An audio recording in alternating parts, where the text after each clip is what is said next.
Chief అయ్యావు. మనకంట నేను chief అయితే మీకు దొంగతనంగా ఫుడ్ తీసుకొస్తా అట్లీస్ట్. అసలు ఒరే నువ్వు చీఫ్ కోసం థీఫ్ అయ్యావు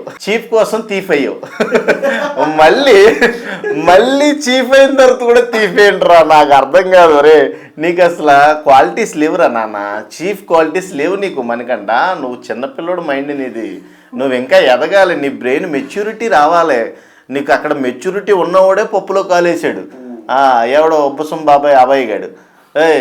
డైరెక్ట్ బిగ్ బాస్ తీసి పడదబ్బాడు తెలుసా, ఎంత సీరియస్ అయ్యాడు అనుకున్నావు నిన్న. డోర్లు ఓపెన్ చేసి డోర్లు సారీ చెప్పినా కానీ క్లోజ్ అవ్వాలా. సోనియాకి ఆ మెచ్యూరిటీ ఉంది, నేను ఆ విషయం గమనించా. వాడి ఆడ మగ తేడా లేదు స్వామి, వాడికి వాడు ఎమోషనల్ అవడానికి ఆడదే అవసరంలా మగోడే అవసరంలా. వాడు గుడ్లు గేమ్లో డిఫెండ్ చేయలేక బక్కోడు కదా, పక్క సైడ్కి వెళ్ళి ఆడుకోవచ్చు కదా. ఆ రోజు నేలకేసి దొబ్బు అది బాగా హట్ అయినట్టున్నాడు. నిఖిల్ నువ్వు ఇలా ఆడతావు అనుకోలేదురా నేను, అసలు ఎందుకురా అంత అగ్రెసివ్ అవుతున్నావు, నాకు నీలో నేను ఆ యాంగిల్ చూడలేదు అన్నాడు. ఏ యాంగిల్ చూసావు నువ్వు, నీ దగ్గర లేదు మ్యాటర్, సత్తా లేదు నీకు. మనకంట పెద్ద ప్లేయర్ని పట్టుకొని నీలో ఆ యాంగిల్ లేదురా అంటే ఆడు మోటివ్ స్పిరిట్ని నువ్వు సర్వనాశనం చేసేస్తున్నావు.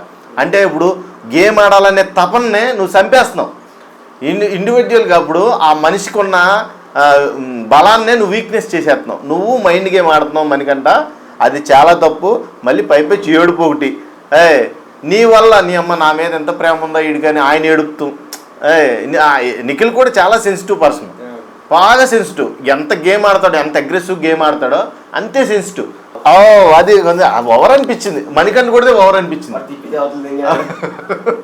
గిరగిర తిప్పి నేలకేసి కొట్టాడు కదా.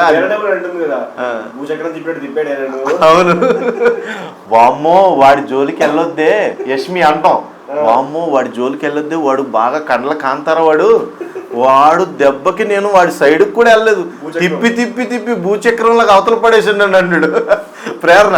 అవునే నేను కూడా వెళ్ళలేదు, వామ్మో వాడికి జడిసాను నేను కూడా అన్నాను.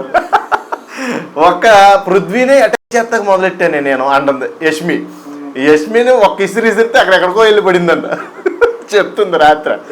మరి నిఖిల్ అంటే ఆ మాత్రం స్ట్రెంత్ ఉండబట్టి ఈ రోజున మోర్ దెన్ టైమ్స్ చీఫ్గా నిలబడ్డాడు.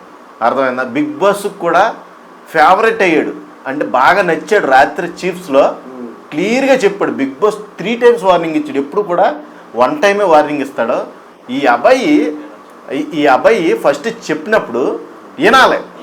ఫస్ట్లో ఒక వార్నింగ్ వచ్చింది, ఏమని, అబ్బాయి నువ్వు చీఫ్ కింద అర్హత కోల్పోయినప్పుడు సైలెంట్గా ఉండాలి కదా. మళ్ళీ భోజనాలకి వెళ్ళినప్పుడు ఏదో పంచాయతీలు, అక్కడికి వెళ్ళిన తర్వాత భోజనం చేసేటప్పుడు మళ్ళీ ఏదో పంచాయతీ పెట్టుకొని ఏం చేస్తున్నారో మళ్ళీ అదే టాపిక్. బిగ్ బాస్కి మైండ్ లేదు అన్నట్టుగా మాట్లాడుతున్నారు. అదంతా రికార్డ్ చేసుకున్న బిగ్ బాస్ మళ్ళీ వచ్చాడు బిగ్ బాస్ హౌస్లోకి. అబ్బాయి నువ్వు చీఫ్ కింద అనర్హత పొందావు కాబట్టి నీ క్లాన్ సభ్యులందరూ కూడా చీఫ్ అవడానికి అర్హత కోల్పోయారు నీ వల్ల. అంటే రాజే సక్రమంగా పరిపాలించినప్పుడు ఇంకా వెనకాల ఉన్న జనమేమి పరిపాలిస్తారన్న లెక్కలోకి వచ్చేసాడు. ఇప్పుడు సోనియా నిఖిల్ దగ్గర క్లాంట్ గా ఎన్నుకోవడం ఎలా అనిపించింది? క్లాంట్ గా పెడితే పెళ్ళి లేకపోతే సావు అన్నట్టు ఉంది ఇప్పుడు ఆడికి నిఖిల్కి. అక్కడ అర్థమైందా, ఇప్పుడు ఇవ్వలేదనుకో అదొక బాధ, దాంతో ఇచ్చాడు అనుకో అదొక బాధ. ఇప్పుడు సోనియాకి ఎందుకు పర్టికులర్గా ఇచ్చాడు, ఖచ్చితంగా గెలవదని. ఎందుకంటే అక్కడ టాస్క్ అలాంటిది, ఏంటి నిదానమే ప్రధానం టాస్క్ పేరు. ఆవిడ నిదానమే ప్రధానం టాస్క్ని అసలు ఎలా ఆడింది, చాలా విచిత్రాలుగా ఆడింది. మనం నిఖిల్ చూసావా, గేమ్ స్పిరిట్ ఎలా ఉందో చూసారా, అసలు చాలా అంటే చాలా బాగుంది. ఒక్కటే దీంట్లో నేను గమనించింది ఏంటంటే నిఖిల్ని బాగా ఫ్లడ్ చేస్తుంది ఎవరో సోనియా, రూల్ చేస్తుంది. అది నచ్చట్లేదు నిఖిల్కి. నిన్నేమంటది, అరే నువ్వు సిగరెట్ మానేస్తే నేను అన్నీ ఇస్తాను రా అంది కదా మొదటి రోజు టాపిక్ అది. ఇప్పుడు కూడా ఏంటి ఇప్పుడు ప్రతిదానికి ఎందుకు అలుగుతున్నావు, సిగరెట్ మానేయాలి నీకు అంతే కదా, నేను మానేస్తాలే అంటున్నాడు నిఖిల్. అసలు నువ్వు అమ్మాయి కోసం మానేయడమేంద్రా, నాకు అర్థం కాదు, లోపల ఏం జరుగుతుందిరా నాయన, ఇది ఏంటి బిగ్ బాస్ హౌసా లేకపోతే ఆ రూమా, నాకేం అర్థం కావట్లా. మీరు మాట్లాడుకునేది నాకు క్లియర్గా అర్థమవుతుంది ఒక విషయం, అక్కడ మీ ఇద్దరికి ఏదో జరుగుతుంది అక్కడ అనే విషయం అయితే కంపల్సరీ నాకు అర్థమైంది. ఇంకోటి ఏంటంటే సోనియా అదే ఫుడ్ తినకుండా అలగడం, వెళ్ళడం, మళ్ళీ సారీ చెప్పడం, వెనకాల వెళ్ళి తోకలాగా, మళ్ళీ అది ఎవడో మన ఉబ్బసం బాబాయ్ అభయ్తో డిస్కషన్ వెళ్ళొద్దు, వాడు ఇంట్లో ఏదో పెద్ద మోటివేటర్ లాగా కనబడుతున్నాడు అందరికి. శుద్ధపూస కాదు సోనియా అంటుంది కదా, ఈ శుద్ధపూస గాడు నన్ను భోంచేసినప్పుడు అందరితో పాటు అడగలేదు కానీ తర్వాత ఒంటరిగా వచ్చి శుద్ధపూస గాడు నన్ను అడుగుతున్నాడు, నాకు కోపం రాదా అంటుంది. ఎందుకురా కోపం అంటే అబ్బాయి గాడు నిఖిల్ని బాగా ఇష్టపడుతుంది, ఇండైరెక్ట్ కానీ డైరెక్ట్ కానీ. ఆ నిఖిల్తో ఎవరైనా మాట్లాడుతుంటే ఈమెకి మండుతుంది, ఆ ప్లేస్కి వెళ్ళిపోతుంది అన్నమాట. మీరు గమనించండి, సరిగ్గా గమనించండి. నిఖిల్ గనక యష్మితో కానీ, ప్రేరణతో కానీ, విష్ణుప్రియతో కానీ, సీతతో కానీ ఎవరితో మింగిల్ అయినా అక్కడికి వెళ్ళి ఏదన్నా అసలు ఈ టాపికే కాదు, లవ్ మ్యాటరే కాదు, ఇంకా వేరే టాపిక్ ఏదైనా మాట్లాడినా ఈవిడ అక్కడికి ఎంటర్ అవుతుంది. ఏడంటే అరే సారీ రా, నువ్వు అన్నదానికి ఏమైనా ఫీల్ అయ్యి ఉంటే సారీ రా అంటుంది డిస్కషన్లో. వాళ్ళేమో ఏంటి చీఫ్ నువ్వు రెడ్ ఎగ్ ఎవరికి ఇద్దాం అనుకుంటున్నావు అని వాళ్ళు అడుగుతున్నారు. వాళ్ళతో ఎగ్ పంచాయతీ, దీన్ని ఇది ఈ పంచాయతీ.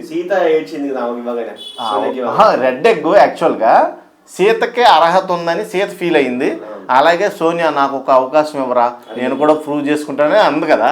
ఖచ్చితంగా ఇప్పుడు సోనియాకే ఎందుకు ఇచ్చాడు అంటే, ఇప్పుడు ఫ్రెండ్గా కొద్దిగా దగ్గర రిలేషన్గా ఉంది కాబట్టి సోనియాకి ఇచ్చి ఓడిచ్చి తర్వాత సీతకు అవకాశం ఇద్దామని లెక్కలో ఇచ్చాడు.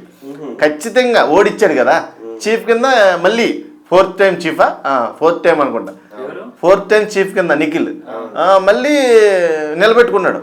వాడు గేమ్ స్పిరిట్ మామూలు కాదయ్యా. ప్రతి ఒక్కరు కూడా నాకెందుకులే అని కూర్చున్నారు కానీ సోనియా చాలా క్లియర్గా అర్థమైంది అబ్బాయి గడు వల్లే బిగ్ బాస్ అట్ అయ్యాడని. వెళ్ళి సారీ చెప్పినప్పుడు నేను చెప్పినా అన్నాడు. వాడికి అసలు బుర్ర ఉందా నాకు అర్థం కావట్లా. అప్పుడు సారీ చెప్తే ఏమైంది, పరోక్షంగా వాడు సారీ చెప్పలా, ప్రత్యక్షంగా వాడు పరోక్షంగా ఎక్కడో చెప్పుండొచ్చు కానీ ప్రత్యక్షంగా వాళ్ళకి బిగ్ బాస్ ఎదురుగా ఉన్నప్పుడు నువ్వు ఎదురుగా సారీ చెప్పాలి, ఎక్స్క్యూజ్ చేయాలి. ఆయన ఎక్స్క్యూజ్ చేస్తాడు, అవునా కదా. నువ్వు రిక్వెస్ట్ అడగాలి, సారీ బిగ్ బాస్ తప్పు అయిపోయింది, నా నుంచి ఏమైనా కామెంట్స్ ఎదురైతే మీకు అని ఒక రిక్వెస్ట్ అనేది ఇసరాలి. బిగ్ బాస్ ముందు మోతిబర్ లెక్క ఆ సోనియా వెళ్ళి చెప్తుంది. సోనియాకి అండర్స్టాండింగ్ స్కిల్స్ బాగున్నాయి, చీఫ్ కింద కూడా సర్వే అవ్వగలదు. కానీ ఒకటే, స్వార్థం ఉండొద్దు. ఆ అమ్మాయికి కావాల్సింది అది ఒకటే, స్వార్థం ఉంది ఆ అమ్మాయి దగ్గర, స్వార్థం ఉండొద్దు. డిపెండింగ్ స్కిల్స్ అదిరిపోతాయి. నీకు పక్కకి వెళ్ళి అబ్బాయి దగ్గరికి వెళ్ళి ఖచ్చితంగా చెప్పింది, అరే బాబు నువ్వు చేసిన తప్పురా, ఆ రోజు కామెంట్స్ చేసావు కదా, సారీ అడగరా బిగ్ బాస్. అరే నేను ఎప్పుడూ చెప్పేసినా వాటికి చిన్న వాటికి కూడా కామెంట్ ఫీల్ అవుతాడా బిగ్ బాస్ అంటాడు. చిన్న వాటికి కాదు, నువ్వు మాట్లాడింది ఏం మాటలో ఏంది బిగ్ బాస్ తొక్కలో గేమ్లు పెడుతున్నావు నువ్వు. నీ వల్ల నాకు అసలు చాలా డిసప్పాయింట్ అవుతున్నా, నీ వల్ల నాకు యూజ్ లేదు. ఫుడ్ తినడానికి పెడుతున్నావా గేమ్స్, మానేయడానికి పెడుతున్నావా, నువ్వు అసలు ఏం మాట్లాడుతున్నావు, నీకైనా కొంచెమైనా బొద్దు ఉందా, ఈ గేమ్స్ అంటారా వీటిని ఇలా మాట్లాడి నువ్వు. ఈరోజు నేను ఏం మాట్లాడలేదంటే అంటే చూసిన వాళ్ళందరూ శుద్ధ పూసలా, నువ్వు ఒక్కడవే మంచి పూసవా, ఏం మాట్లాడతావా. నీకు నిన్నే చెప్పేసాలే నీ జాతకం, నువ్వు ఈ జాతకం లిస్టులోంచి నువ్వు తప్పుకుంటావని.